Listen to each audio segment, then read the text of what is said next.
Welcome back to our channel. ఈరోజు మేము fruit salad చేయబోతున్నాము. సో ఫ్రూట్ సలాడ్కి కావాల్సిన ఇంగ్రీడియంట్స్ ఏంటంటే, ఫస్ట్ మనము మిల్క్ అనేది బాయిల్ చేసుకోవాలి.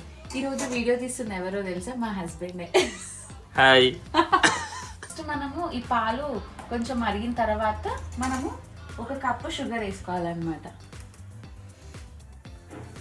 సో షుగర్ వేసుకున్న తర్వాత కొంచెం మరిగనిచ్చిన తర్వాత మళ్ళీ మనము నెక్స్ట్ ఏంటో చూపిస్తా ప్రాసెస్. మనం ఏం చేస్తున్నామో చెప్పలే ఈరోజు నువ్వు. ఈరోజు ఫస్ట్ నేను మర్చిపోయినా చెప్పడం, ఫ్రూట్ సలాడ్ చేసుకుంటున్నాం మేము ఈరోజు. మాకు అసలు కుదరట్లేదు, సో చేద్దామని ఎప్పటి నుండో అనుకుంటున్నాము. బట్ ఈరోజు ఓకే ట్రై చేద్దామని ట్రై చేస్తున్నాం. సో మీరు కూడా ట్రై చేసుకోండి, ఈజీ ప్రాసెస్, సింపుల్గా ఉంటుంది ప్రాసెస్ కూడా. సో నేను ఏంటంటే ఫస్టే కస్టర్డ్ పౌడర్ 2 స్పూన్స్ ఇంకా కొన్ని మిల్క్ యాడ్ చేసుకున్నా. సో కొంచెం లమ్స్ రాకుండా మిక్స్ చేసుకొని పెట్టుకోవాలి మనం. లమ్స్ రాకుండా మిక్స్ చేసుకున్నాక ఆలోపు పాలు కూడా మంచిగా మరుగుతాయి. తర్వాత ఇది మిక్స్ చేసుకోవాలి.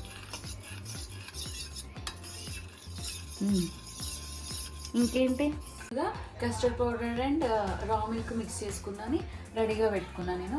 సో అదేంటంటే ఇది లమ్స్ రాకుండా ప్రిపేర్ చేసుకోవాలి ముందే. నెక్స్ట్ మన బాయిల్డ్ మిల్క్లో మెల్లిగా అంటే సిమ్లో పెట్టుకొని స్లోగా పోసుకుంటూ మిక్స్ చేసుకోవాలి.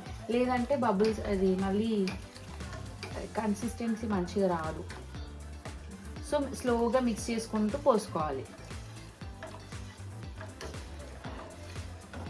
సో ఈ పాలు అనేది థిక్నెస్ అనేది రావాలి. థిక్ అయిపోయాక ఫ్రూట్స్ వేసుకొని సర్వ్ చేసుకుంటే సరిపోతుంది.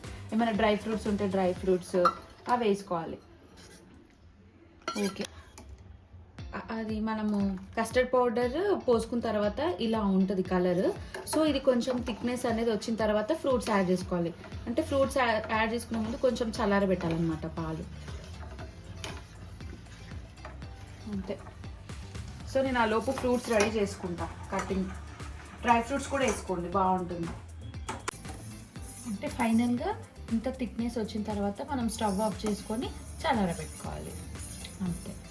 నెక్స్ట్ ఫ్రూట్స్ ఎలా యాడ్ చేసుకోవాలో చూపిస్తాం. మా హస్బెండ్ కట్ చేస్తున్నాడు ఫ్రూట్స్. కట్ చేయి అంటే మనం చిన్న చిన్న పీసెస్ కట్ చేసుకుంటే బాగుంది. చిన్న కట్ చేస్తున్నావా? చిన్న కట్ చేస్తున్నా. ఓకే. చిన్న అంటే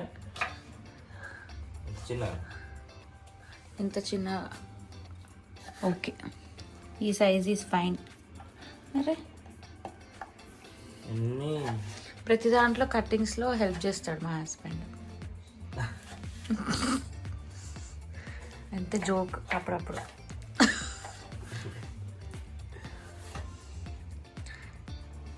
అంటే ప్రొమోగ్రనేట్స్ నేనే తీసిన, నువ్వు తీస్తే తెలుస్తుండే.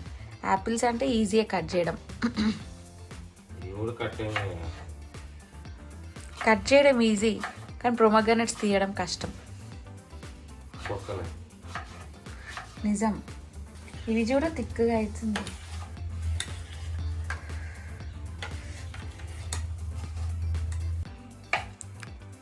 అంత నీట్గా ఓపిక్గా కట్ చేస్తున్నాడు మా హస్బెండ్ అయితే. అసలు లాజిక్ చూడండి, పీల్ పట్టుకొని కట్ చేస్తున్నాడు. అదే తొక్కనే, బనానా తొక్క పట్టుకొని కట్ చేస్తున్నాడు. ఫైనల్గా ఇలా వచ్చిందనమాట చల్లారిన తర్వాత. నేను ఇప్పుడు ఫ్రూట్స్ యాడ్ చేస్తున్నా. యాపిల్స్, ప్రొమోగ్రనేట్స్, బనానా, ఇంకా డ్రై ఫ్రూట్స్ కూడా. మీరు గ్రేప్స్ ఉంటే గ్రేప్స్ కూడా యాడ్ చేసుకోండి. Next banana. వావ్, ఎంత కలర్ఫుల్గా ఉందో అసలు. బనానా ఇప్పుడు చెప్తున్నా. ఇంకా ఒకసారి ఇట్లా మిక్స్ చేసుకొని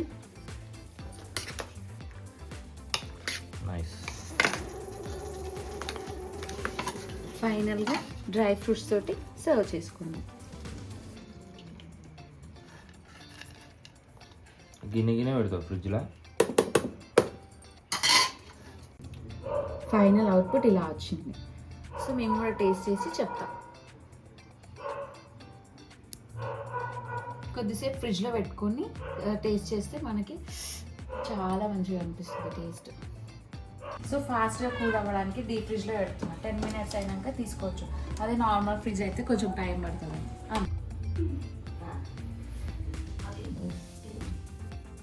మీ ఇద్దరు చెప్తారా? బాగుందా? బాగుంది. అట్లా నవ్వుతున్నావేంది?